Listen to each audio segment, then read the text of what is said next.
Coronation Street spoilers. Rape survivor Amy dissolves into panic as Aadi kisses her. Amy Barlow took some risky action in recent Coronation Street episodes as she decided to take the law into her own hands to deal with a man she saw spiking someone's drink.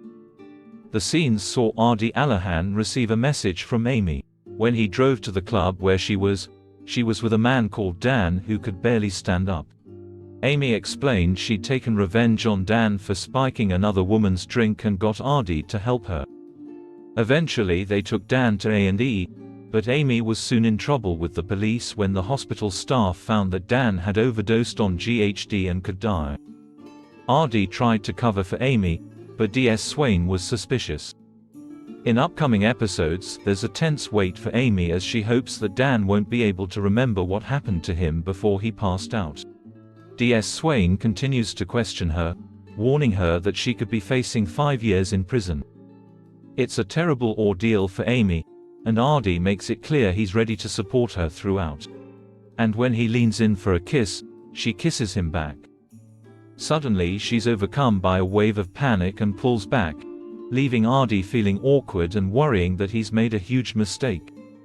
Amy is, of course, still deeply affected by being raped by her friend Aaron Sanford, who was someone she previously liked and trusted. Have Aadi's actions made her trauma resurface?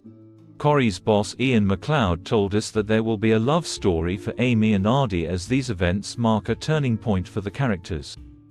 This story is a really significant staging post in our ongoing fostering of this closeness between Aadi and Amy, he said.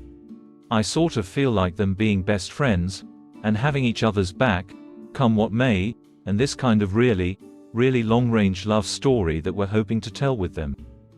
This doesn't mean that the rape storyline is about to be a closed chapter, as he explained that the show is keen to acknowledge the fact that it's something that will always affect Amy. Amy, despite outward appearances, is profoundly affected by what happened as she will be for the rest of her life, he told us. We wanted this chapter to be a kind of final catharsis that doesn't allow her to move on exactly, because I don't know that you ever can. But that allows her to enter a different chapter of her reaction to what went on. Xin chào các bạn đã quay trở lại với kênh Spoiler. Vừa rồi các bạn đã theo dõi một